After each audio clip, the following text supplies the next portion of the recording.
So let's get going. Again, this is Grandmaster Eugene Perelshteyn, and we're going to be talking about my recent tournament, Washington International. That was a very strong tournament in DC. How many of you have played there? Maybe some of you have played there in the past. I know quite a few of you mentioned in the chat.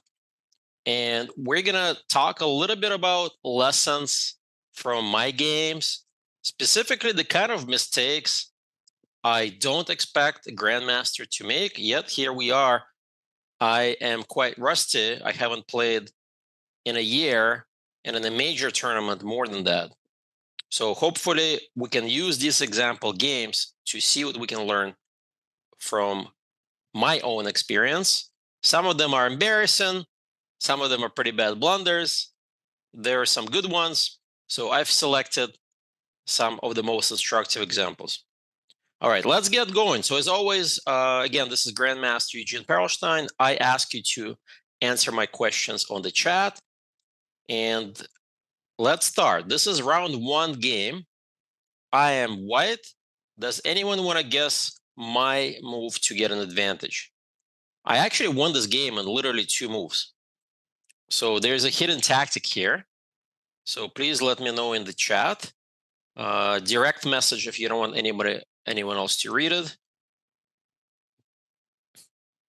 All right, good job, couple of people. Yeah, 2 moves and black resign, that's right. So clearly my a4 pawn is under attack. Even though I'm up a pawn, I have to be careful. Queen takes a4 is coming. So you have to pay attention. But black has another serious problem here that one can immediately spot. Yeah, quite a few people already spotted this very nice idea. Let's give a little bit more time. So there is a little tactic hidden with this idea, but also more of a generic idea as well. All right, so let's give people some more time. All right, so I think we have quite a number of you who got this one right. This is a great warm-up. Yep, that's right. The first move is h5 exclam. You have to have good board vision, because if you go back, it looks like I have to play rook c7 or some kind of action on this side of the board is happening. But in reality, this h pawn move helps me a lot, because as you notice, this little tactic that all of a sudden my opponent blundered, believe it or not, he is a 2200 plus player. I think UCF 2290 or 2280. He took absolutely horrible move, and everybody already knows the answer, I hope. Not bishop e4. Yeah, queen h4, that's right. Double attack. Sometimes simple chess is all it takes to win a game. And I did get a little bit lucky that he blundered this, but honestly, if you don't play bishop takes h5, black is completely falling apart. For example, bishop f5, g4, poor bishop doesn't have that square, that square, that square, nor this square. So only squares available are b1 and d3. But if bishop to b1, for example, you can play rook c7 and dominate with the pawn. But also there is some funny moves like, believe it or not, rook c1 is a possibility, and the bishop is almost trapped. I think bishop d3, and you can either play, I think, rook c3 or even queen e3. But one like cool idea is like queen c1, rook c3, and queen c1. The bishop is almost trapped. But yeah, white is winning many different ways. Rook c7 is what I was thinking after bishop to b1 or d3. But rook c3 also wins. You can go after this pawn. But yeah, rook c3, bishop here, queen c1. Oops, bishop a2, queen c2 resigns. So this little tactic is very common. Why did my opponent, who is over 2280, miss this tactic? Because he was too focused on the queen side, guys. And this happens. So this is a nice warm-up. Let's move on to another instructive moment. This time did not go so well for me. So I'm going to flip the board, and I'm black. against international master Keaton Kievra. And I'm just going to show you the opening because I think the opening is quite interesting. But the real question is once we pass the opening. So after the moves e4, c5, knight f3, g6, as you guys probably have seen from my previous lectures and from my Chessable course, I like the hyper-accelerated dragon move order. Recently, if you remember the game Nepomniachtchi Caruana from the Sinquefield Cup, Caruana won a beautiful game. He transposed it to the dragon. Nakamura always plays recently this g6 unusual idea. The game that I can think of is Gukesh, Nakamura from the candidates. And c3 was played in that game as well, and my opponent played c3. I played d5. This is considered one of the most principal moves. Also, interesting enough, this position you could get from the Alapin move order. So, for example, if you go back here, after c3, d5, most players who take with the queen don't usually play g6, but g6 is a totally normal move. And we're back to my game.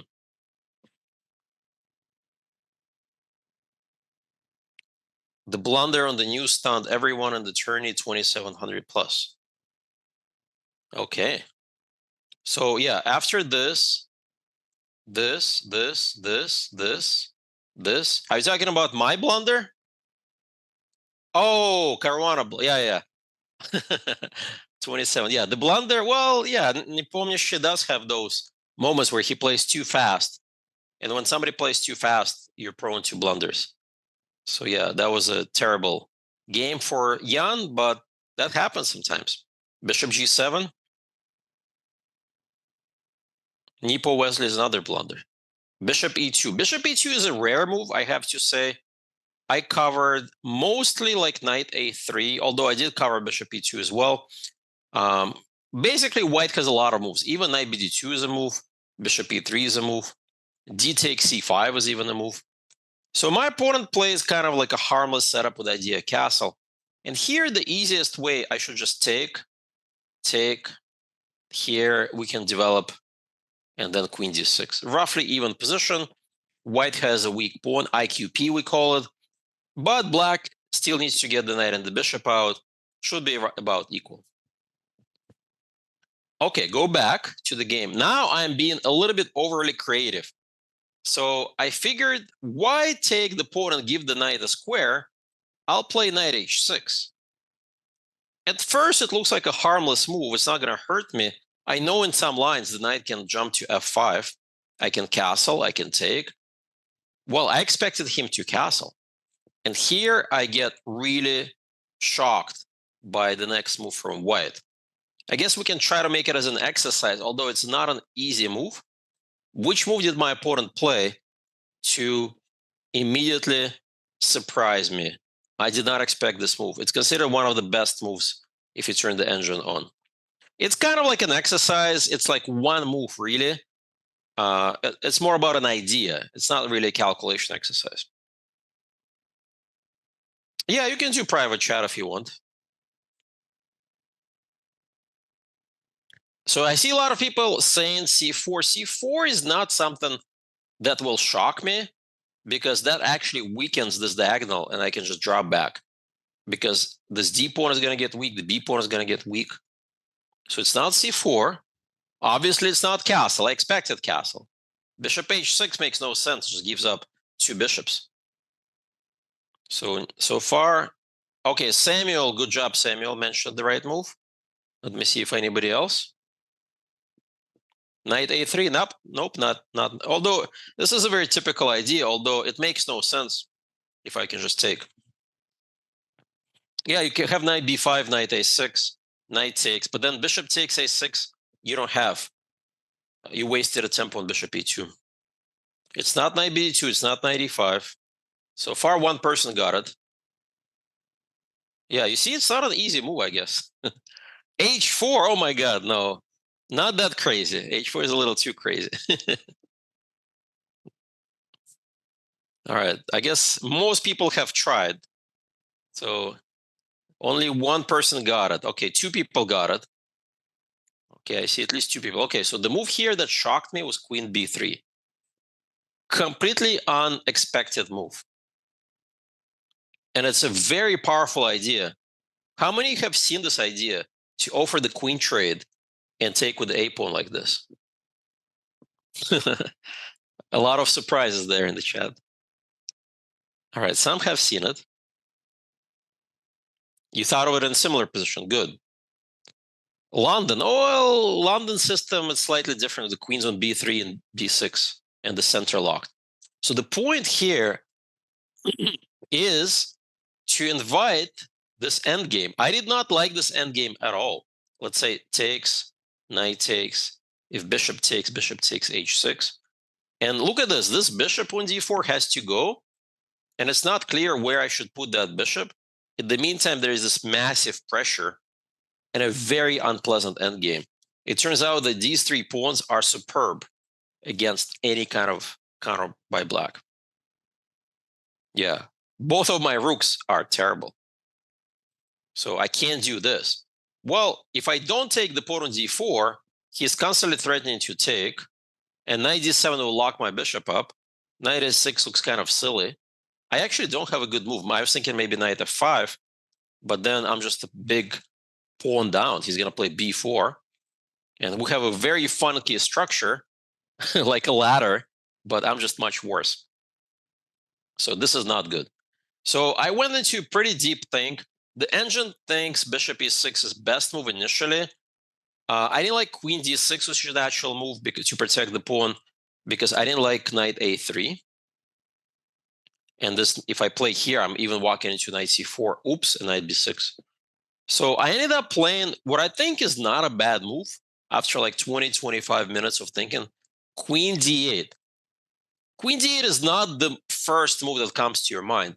But funny enough, I left the engine running for a long time, and queen d8 initially didn't like. But after like depth 38, it starts to like this move. And then it says this move's as good as its top choice. So I was actually quite happy. So for those of you who think queen d8 looks really weird, the only way to punish this move is if white plays ultra aggressive.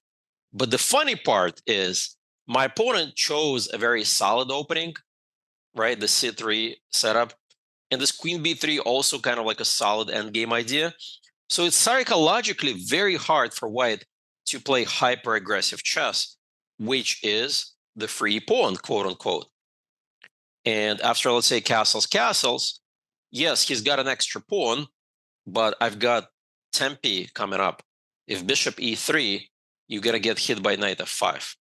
So the natural moves don't work. So white has to come up with queen c4. Exactly, queen c4 and b4. But after queen here, my opponent thought this position is way too messy, even though objectively white should still try to fight for advantage. And one engine line that I can give you is insane move knight a3. Takes. And believe it or not, this is actually not bad for white. White's actually fighting for advantage. Actually, let me think. Maybe knight b5 even first. I don't remember. Maybe knight b5 first. Maybe no, bishop. No, this is correct, I think, because rook a3, bishop hangs.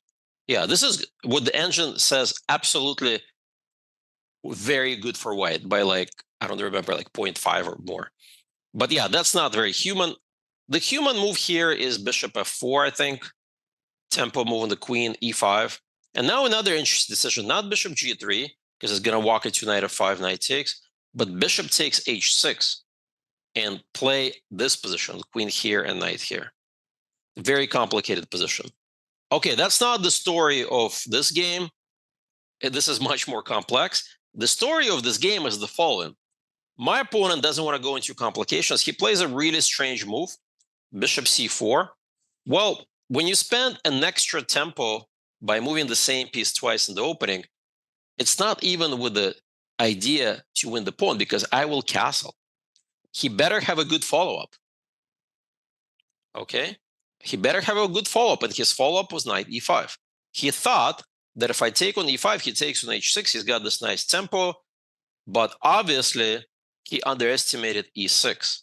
Even though I temporarily lock my bishop up, the big surprise is 1, 2, 3, 4 moves, right? With knight and bishop is gonna come and hurt him because he took the pawn. That was his big idea, that I can't take on e5, he takes on h6. But after knight f5, he realized what? Knight d3 is not a move you want to play because this configuration looks really strange. Knight c6 and knight a5, at the very least, black is getting huge initiative. All right, focus, guys. And then he decides to go back after knight f5, knight f3, and he just go and win the pawn. Like, this pawn is gone. He decides to even give it up to ruin my structure. I took, he castled. Now, let us evaluate this position, okay? I'll give you some, maybe like 5 minutes. Focus, focus on this position. And I want to hear your eval. And the way you got to evaluate this position is consider all the factors from development to pawn structure, to good, bad endgames, to central control, to good, bad pieces. Consider all of those factors, and then give me an eval like this: plus, equal, equal, equal, plus, or even plus over minus, or equal or minus over plus, like equal, white's better, black's better, or white is much better, that kind of stuff. So why don't you give your eval here in the, you can do direct chat if you want on the chat, and I'll take a look what you think about this. So it's black to move. And just general eval. Don't give me moves. Give me like a general eval.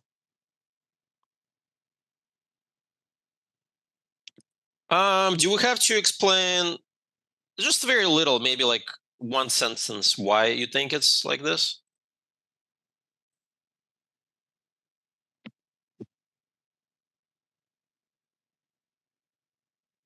Wow, we go from like black slightly better to white is winning slightly better edge. Okay, yeah, if you want to do like minus 0.9 or plus points, that's good. That's good as well. If you want to try to do engine, I prefer human evals, but you can give me an engine. I can read that. I understand the engine evals. All right, so people are okay. People are giving good evals.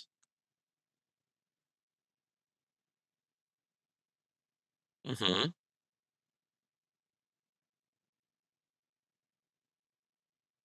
So yeah, generally, I think people are getting this right. What I want to see is black is better. Some version of this. Minus 0.3, minus 0.5, whatever. Black is definitely better. Slightly better, maybe. Let's put it that way. Now, interesting thing is, why do you think black is better? Because if you just look at the pawn formation, right, white has 2 pawn islands, and black has these broken up pawns, making 3 pawn islands. Naturally, the side with more pawn islands has more weaknesses, is worse in the endgame. So some may say, well, white is better because white has a better structure. But that means it's too shallow of an eval.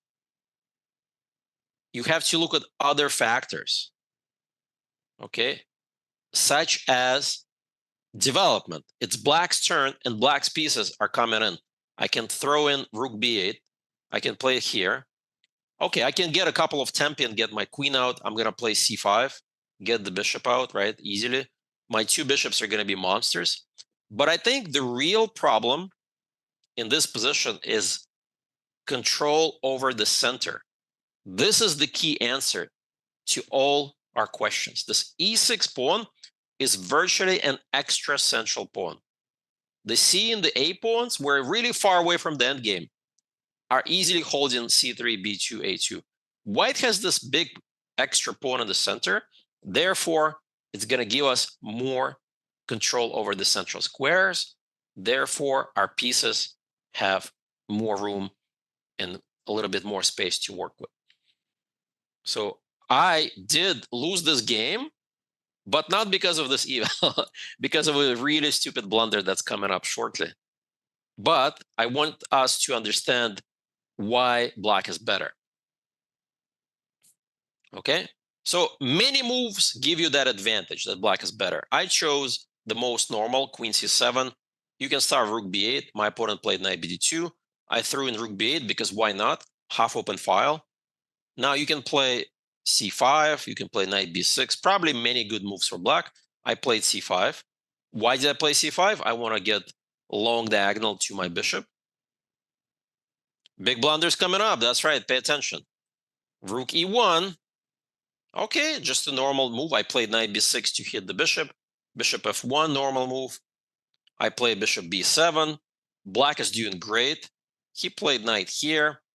Again, I have many good moves. I decided to grab some space with c4. My opponent played g3. And now I made a pretty bad blunder. Okay, here it comes. I played bishop to d5. Uh-oh. What did I miss, guys? White to play and get an advantage.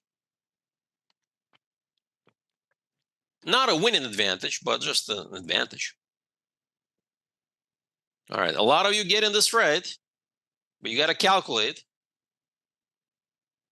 Very easy tactic I missed here.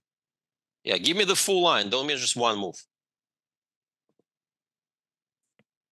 What did I miss? That's right. Bishop f4. Funny enough, why did my opponent play g3? To play bishop f4. That didn't cross my mind for some reason, because probably I thought, well, I always have e5, right? I didn't really calculate. I thought maybe he wants to play bishop g2.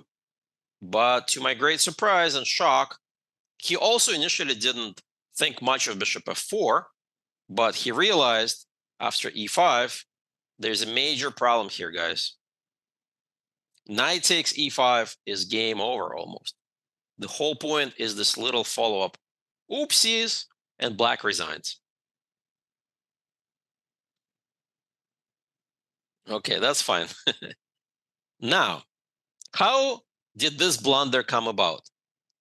This is a very basic blunder, I would say. As a matter of fact, even 1800 plus players, or below 1800 even, should see this relatively easily. Now, of course, a GM should always see this. This is not time pressure. You can say, well, maybe you're in time pressure. I was not on time pressure. Who can explain to me the root cause of this blunder? Yes, overconfident, lazy. Well, lazy is kind of maybe lazy is okay, but there is one specific thing. This blunder came from me being very, very comfortable with my long-term advantage. I have a static advantage, right? The game is too slow. I'm just improving my pieces, getting good squares. My state of mind wasn't quick tactics, right? I was too relaxed. Exactly. Relaxed and complacent. How many of you have made the blunder similar to this in the same state of mind? Okay, I want to see, be honest. I'm sure a lot of you. It's a very normal blunder to make, guys. Don't punish yourself for making a blunder like this. Be aware of your state of mind. The moment you realize a lot of your blunders are, there's some pattern in them. For me, the pattern is getting pretty clear. The pattern is I have an advantage, right? Specifically static advantage where there's not much tactics. That's danger zone. Right? I get too complacent sometimes, and this blunder happens. Now, I'm not going to bore you with details because I can just play e5 and get a comfortable advantage, or even rook fe8, followed by many plans. Engine gives about minus 0.8 advantage for black. But who wants to guess? Well, I kind of have to give up the exchange. Who wants to guess the eval that the engine gives after I just basically gave a free exchange? Just a free exchange. Who wants to guess the eval? Let me see in the chat. Well, white is definitely better. So like 0 or minus 0.01, I don't buy. Okay. So we have like a range, +1 or 0.4, between 0.4 and +1. It's actually 0.9, so almost +1. But the thing about this +1, it doesn't go higher. Like as you keep making moves, this +1 is barely +1, meaning that black is doing so well before the blunder, and even after the blunder, I'm actually still competitive in this game. And the game went for a long fight. I actually came back and almost equalized at one point. It got really complex. And in complications, I got outplayed and I lost. So the way the game unfolded actually was, it's like a playable position, surprisingly enough. So that tells you how good black's position is if you don't blunder the exchange. All right. So now, one of my titles for this lecture I came up with: the good, the bad, and the ugly. Now I'm going to show you the very ugly blunder. This blunder makes my next game, or the blunder in my next game, look like nothing. Like this blunder is nothing compared to the next game. So let me show it to you. Let me go to my next one. All right, let me flip the board. So I'm looking at it from the white perspective. This is against strong 2350 UCF player, about 2200 feet more field. A very strong player. Yeah, this is going to be a very ugly blunder on my part. Very embarrassing. It's actually like almost like a double blunder. But first, before we even get there, that's going to happen in the end game. So don't get your hopes up. First, we're going to do some real chess calculation, some real chess strategy. Before, because I actually won this game twice. I won this game twice, or I got a winning position in this game twice. Later, to spoil it, and I'm not going to give you any more spoilers, whatever. I'll just say it at this. How do you win twice? Well, I'll show you. It's only one game. Well, yeah, sometimes you have to win multiple times. So first, this game came from a Nimzo Indian. You can see black got the b6, bishop a6, knight a5, and black's got this beautiful outpost, right? Some pressure on my pawn. And now I play the castle. Now, my opponent makes an unbelievably bad strategic decision here. We call it strategic blunder. This move doesn't blunder material, but it gives white a long-term advantage. Black has two moves.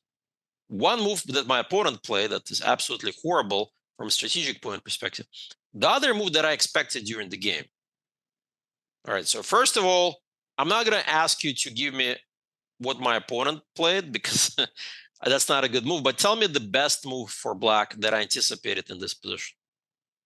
So we're far removed from the blunder territory. This is just normal position. I'm white here. So black to move.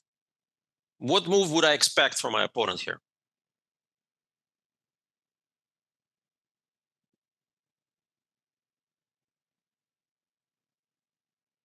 What's like a classic Nimzo based on the structure idea?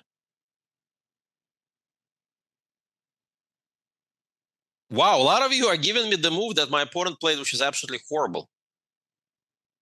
Uh-oh. Uh-oh.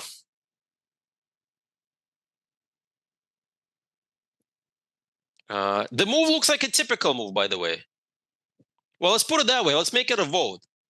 He has two good moves. One is this and one is this. One of them is absolutely horrible, but tell me which one it is. You're choosing between c5 and d5. Which one is really bad and which one is good?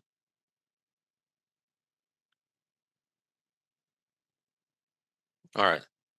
All right. So, okay, better. We're doing better.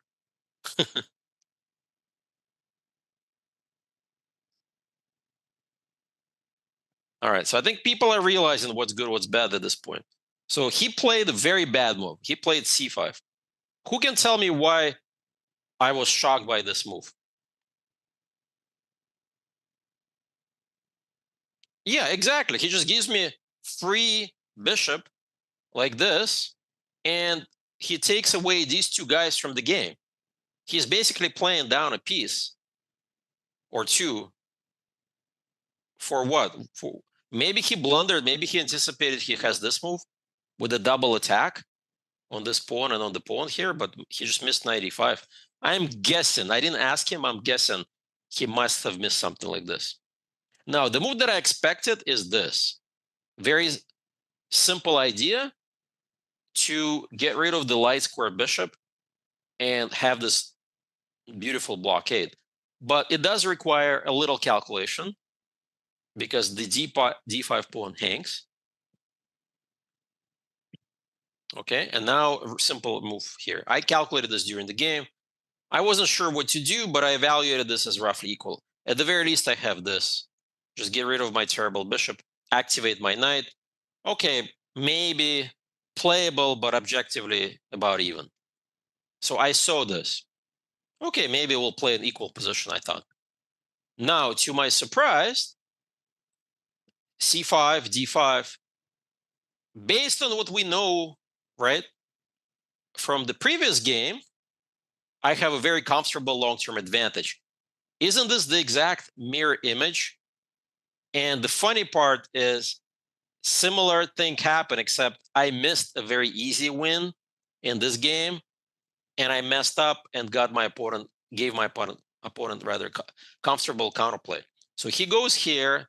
I just play good moves, rook a, b. Why not? Just put the rook on a half open file. His only counterplay is this. As long as you keep your eyes open on b5, you're good.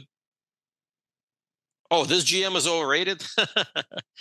This GM lost like 18 rating points, I think.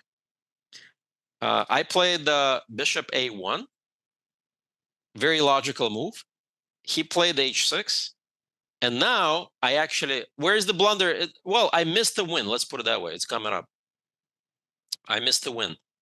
So I found a very good idea here, guys. Let's see if we can find my next move for white. So white to play, find a beautiful regrouping to put pressure in black's position. Very simple regrouping that gives me a very big advantage. So white to play. Not a4, not king h1, not knight e1, not rook b3, not what? Not knight d2, not rook b2. Come on, guys, regrouping. There is a weakness. All my pieces, especially this guy, are pointing in this direction. This is where the target area is. b5 doesn't work. I just take it, cb. All right. All right. At least finally we're getting there. Couple people, I see at least 3 people. So the correct move here is g3 with a simple idea of improve my knight. You know, you probably have heard Agard say, you know, improve your worst piece. At this moment, this knight on f3 doesn't really do much. It's completely being restricted from all these different directions. So all I'm doing is just improving my knight. Knight e1 is a little bit too much, right? This is much easier. So he plays g6, I go here, here. And now is when I miss a very simple winning line that I'm going to ask you to find, to calculate. And I played a terrible move. I played a4, thinking that, well, my opponent just has no moves. I'm just going to play a4, and he's going to fall apart. So this is where complacency sets in. I have a long-term advantage. I'm comfortable. I went, you know, for a walk.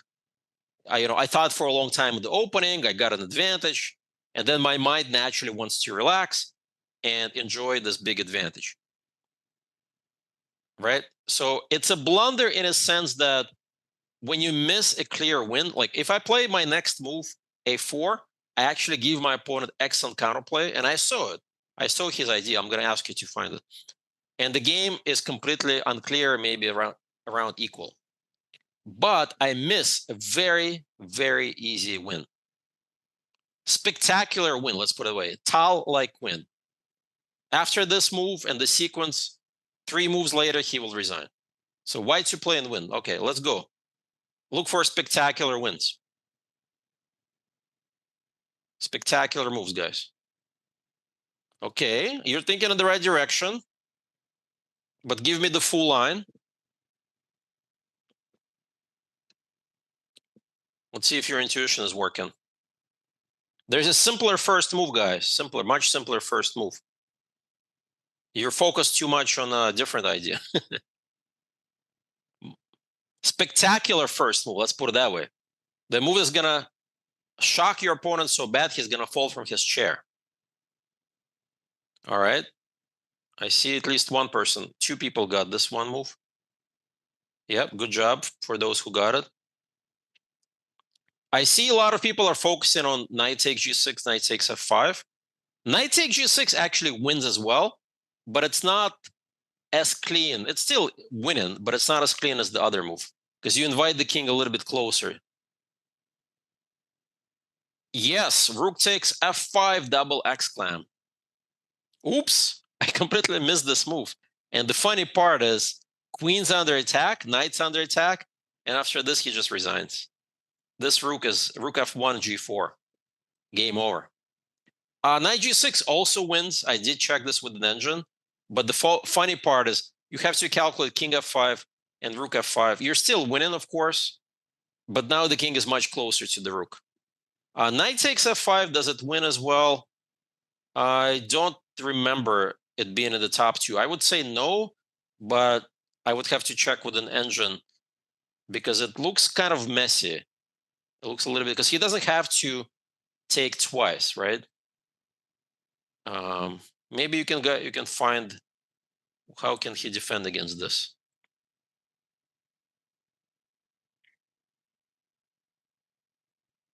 Exactly, rook takes is much more cleaner. Let me think about this for a second. Does this give him extra options?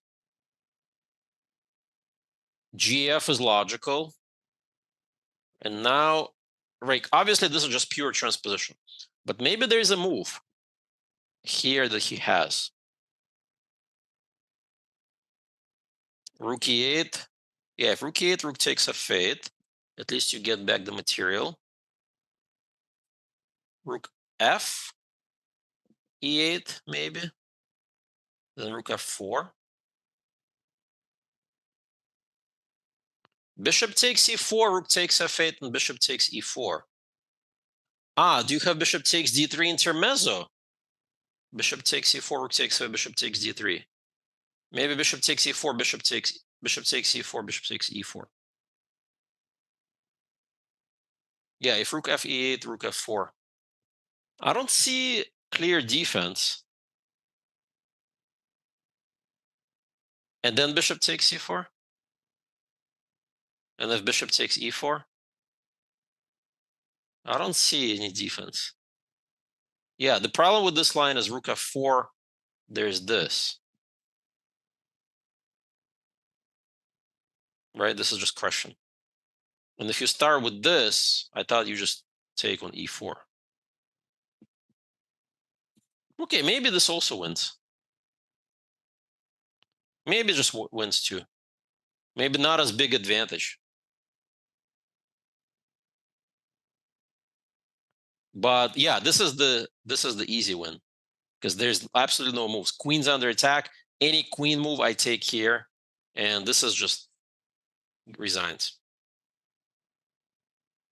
Well, so again, I should have seen this move, but I played it too casually, and then I gave my opponent counterplay. I did see this move, bishop takes c4.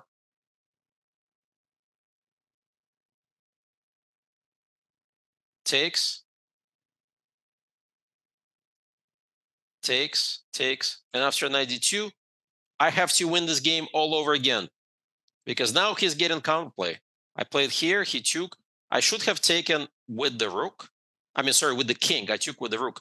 I want the rook to keep eye on the pawn. I was a little bit afraid to expose my king, so I took with the rook, and after this, black is completely fine. It's equal. And that's what I mean. I have to win the game the second time, meaning that had I played rook takes f5, it's game over.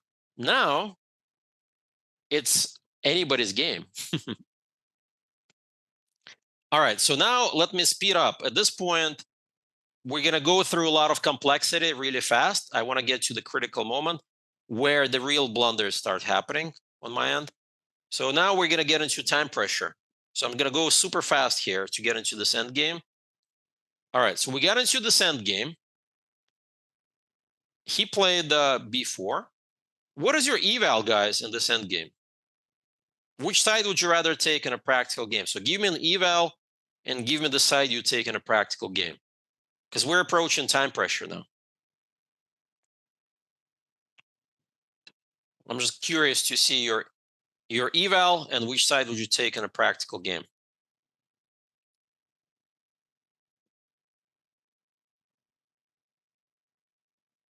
So everybody's taking black.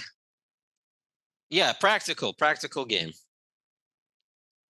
Give me like what you think the objective eval is and which side would you take in a practical game. It's funny that I see a lot of people are giving black a slight preference, and you would take black in a practical game. That is a shocker to me. Why would you take black here? Because of the b pawn? But the b pawn is not going anywhere after what I played in the game. White has a very simple regrouping that stops the b pawn completely. I would take white in a practical game. So I played knight e1. No, the objective eval, of course, is equal, right? But in the practical game, you should always take white. You have a very simple regrouping mechanism. That b pawn is stopped. You're going to activate your rook, activate the king, and start playing against his king. So I was actually surprised by you guys deciding that you're going to take black in a practical game. So he played obvious moves. I played here. Okay, he played this. I played this. The pawn is not going anywhere. And then we started shuffling pieces. I don't remember the exact way we shuffled, but let me speed up again to the next critical moment. Bam, bam, bam, bam, bam. We shuffle, we shuffle, we shuffle. He plays this move g4 because he was really scared of his king getting caught in something. Of course, this, I wasn't sure he can sack. With very little time on the clock, maybe he's got enough counterplay, but I just played king e4. And here, black already has only one move, according to the engine, that maintains equality. All right. You wait for it. You'll see how bad blunders happen after this. Only move is this, believe it or not. He is okay. Engine says with this extra square, white can't make progress because I want to go for check. By the way, because of this pin, I can't move the bishop. I want to activate my knight, but the problem is who is going to babysit the b pawn? I can't quite checkmate his king. So he played slightly tricky move, rook f6. Obviously, I can't take because of the pin. But the problem, it doesn't do anything. I just played knight d3. And he finds himself completely in a losing position. The rook hangs. Keep an eye on this guy. The king is in the mating net, guys. Knight here and rook g7. This game is in my bag. I feel like I am crushing, right? He plays this. I simply took the pawn. Okay, well, there goes your extra pawn, guys. He played this. I decided to be very clever to insert this rook g7. Of course, knight d3 would win the game, setting up this and this, but I decided to be clever. And what did I miss, guys? After knight d3, he's about to resign. We're in time pressure, and he uses the last trick in the book. He reaches out his hand and kind of like says, all right, I'm going to play this last resort move, rook takes d4, and my hand automatically recaptured ed. And what did I miss, guys? Oh, no. Yeah. Oops. Shocker. Cold shower. And if I take the basic trick of all, how many of you tricked your opponent with a stalemate before? Even this happens at the high, even super GM level.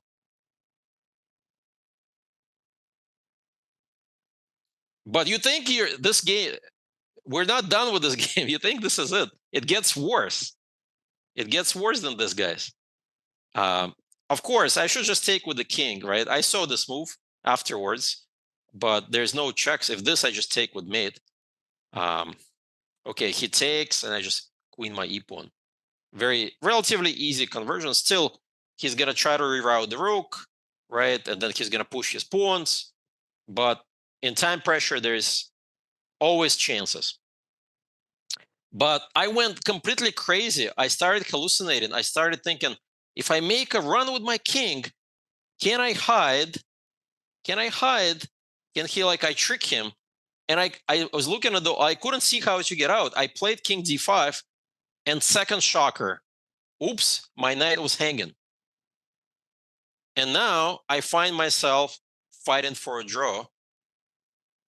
And guess what? I end up losing this game. What a crazy game in time pressure, right? So I played here. I can't defend my g pawn. Probably king c5 was a better move, but okay, I decided to be a little closer. The game is still a draw objectively, by the way, guys. Still a draw. Still a draw. Still a draw. Still a draw. And now he plays this perfect idea. He loses a move. He puts me in Zugzwang, right? He puts me in Zugzwang because, well, he can't move the king. He can't move the pawn, but he makes me make a move. So he just plays a couple of random moves.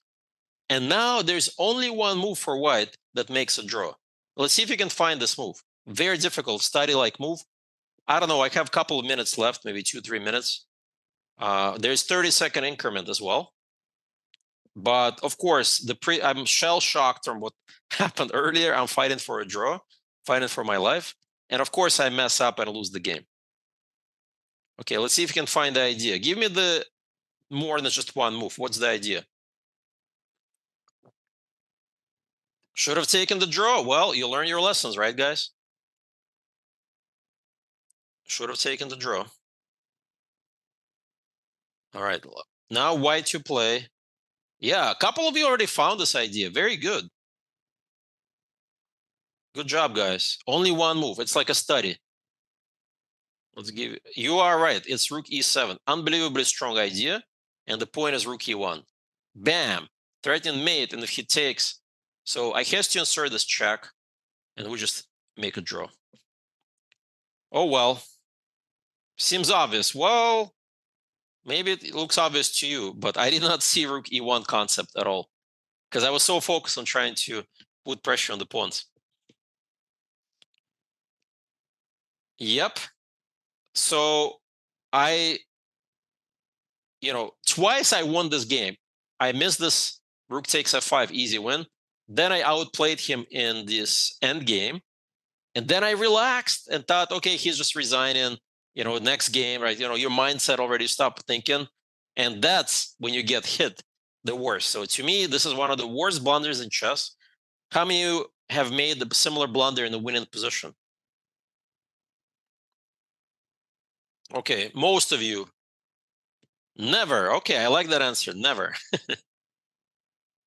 So you see, even GMs blunder in time pressure, although time pressure is a poor excuse, right?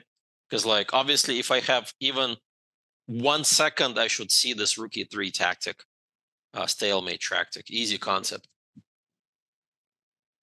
Yeah, exactly. It happens all the time. There's so many GM game examples from chess history. There are even examples where GM resigns in a drawn position, right? We remember, like, I think Shankland, there's Svidler example. It's like these things happen. You just have to be aware. So yeah, stalemate tricks. Shankland is famous for resigning in the drawn endgame. Sometimes it happens. Yeah. All right. So now this game was the ugly. Okay. So the Keaton blunder was bad. Now we covered the good, a little bit of the good. The bad and the ugly is gone. Now I want to show you something that was good in this tournament for me. Now that we're over this terrible blunder. Okay, let's go next game. So next game, I am white. We had some complicated battle earlier, and the problem, if I just trade everything on the G file, I can't break through his position. So can you come up with an idea for white to play for a win? I was proud of this move. So white to play and create winning chances. Well, the best move in the position, period. White has a very powerful idea. Rook G5. What is Rook G5?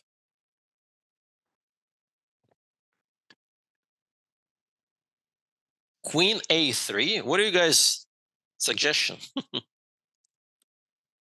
Okay, let's focus. Focus, guys. White has a very strong idea, and I'll give you a hint. Black has really weak dark squares. Okay.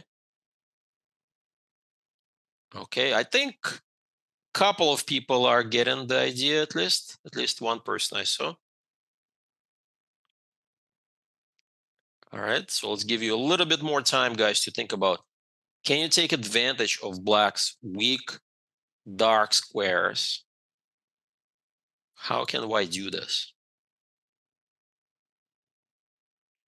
Okay. A couple of people are getting this.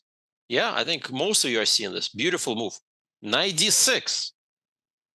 That was my whole point. Up to all of the moves up to here, I was getting ready. I got to get my knight d6 idea. Weaken this king. Weaken the light squares. Dark squares, that is. Yeah, good job. Who saw this idea? Beautiful. Yeah, he basically took and went here. Still, the game is not won. There's a big fight ahead. I traded everything. I played according to the engine, not the best move, but okay, we're approaching time pressure. The engine says queen g3 is much cleaner move, and then try to combine threats against the king and the deep one. But okay, like that's too complicated. I just went for the simple plan. Takes, and queen takes. So at first it looks like I blundered, because at the end of the day, it seems like I got nowhere. My deep one is about to be surrounded, right? Like, what did I accomplish with this trade? I gave up a 4 pawn. What am I doing, guys? But this is now called domination, right? You play queen c5 with the idea to try to invade at some point, queen here. He plays bishop back, and I play b4 with the idea to play b5. His knee-jerk reaction in time pressure is b5, which is also not the greatest move in the world. He had a tactical solution, which neither of us saw. Well, I think I kind of saw it, but I wasn't sure if it works. Is this queen d8? The point is queen h4. This should draw. And if you don't play b5, then he has d7 escape square for the bishop. So it's a funny mechanism to equalize. But okay, he played the very natural move b5. Now the domination theme continues.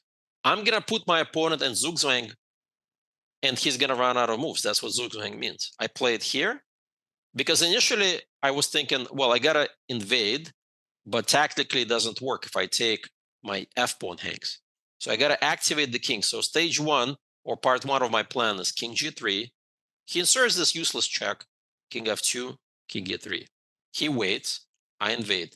Now, this should draw with best moves, but he's got to calculate this perfectly. And there's an engine-like move at the end. So this one works if you have 15 minutes or more on your clock. Very difficult to calculate. I don't blame him for not playing it. He plays this king f7. He basically says, I have a fortress. I have a fortress. That's what he says.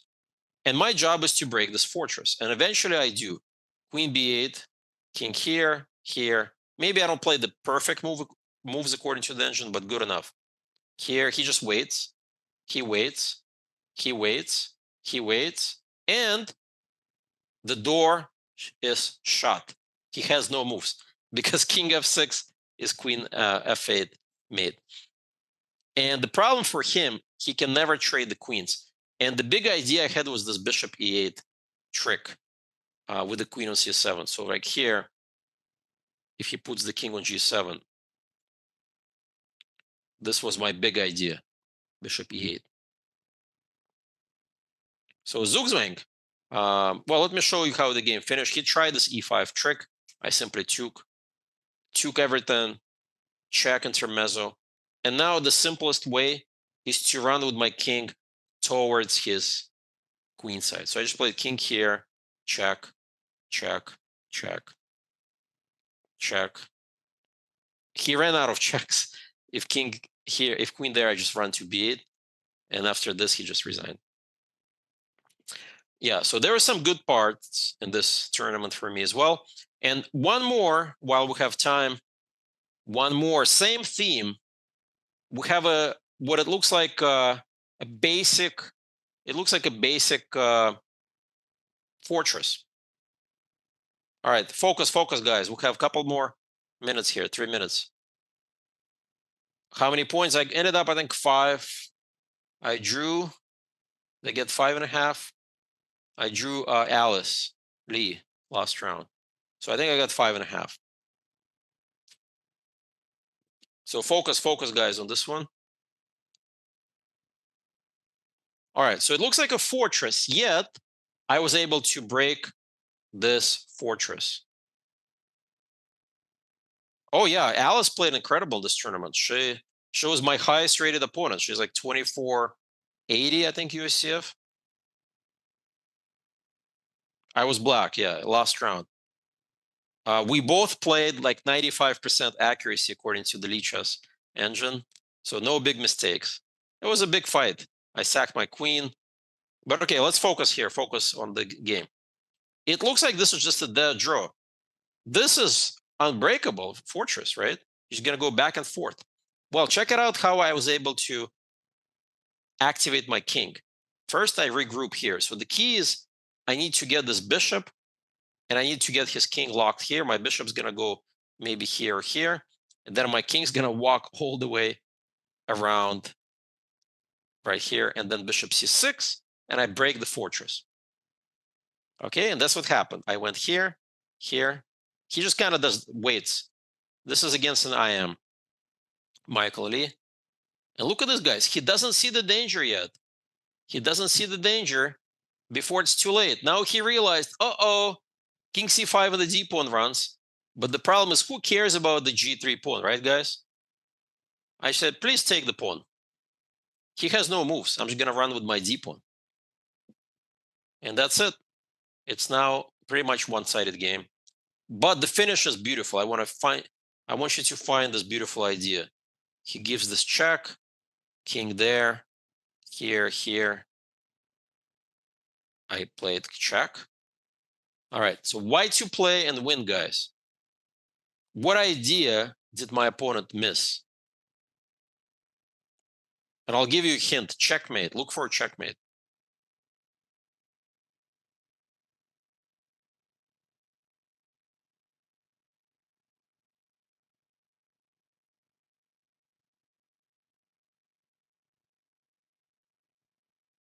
Pretty cool idea. So white to play and win, like a study like checkmate idea. A lot of you are seeing this idea. And yeah, he was in time pressure. Bishop d5. I want to play, I don't care what he does. I want to go here, here, here, and checkmate him. And that's a very rare thing that you checkmate somebody with 2 bishops when he still has 2 minors on the board. And that's game over. So that's a nice finish. Yeah, it is checkmate. You can't stop it. He played here. I went here. He did this. Now, of course, I should have gone this. I kind of spoiled the beautiful finish. Unstoppable mate. Instead, I simply basically just play the too much, and I wanted to torture him. But yeah, this is unstoppable checkmate. After this, I should just go here, here, here, and here. Have you ever seen a checkmate like this? Very rare. Only like studies. But it works. All right, guys. Hope you learned something from my games. So the good, the bad, and the ugly. All right. Have fun. Bye, guys.